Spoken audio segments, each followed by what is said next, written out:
Good morning! For today's video, magluluto pa pala ako ngayon ng puto. Pang merenda namin. Charot. Pang merenda ng mga bata, syempre. Dahil maulan, dito lang sa bahay, makakaisip magluto-luto ng merenda. Lalagyan na po natin siya ng tubig. Kasi nalagyan na po na siya kanina ng 2 baso. Dagdagan ko lang.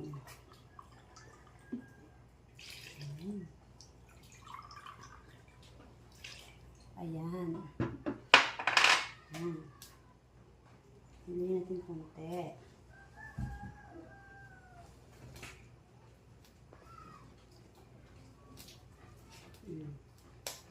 Tapos, isusunod natin ang itlog. Ayun. Ano natin ang mahalit tayo.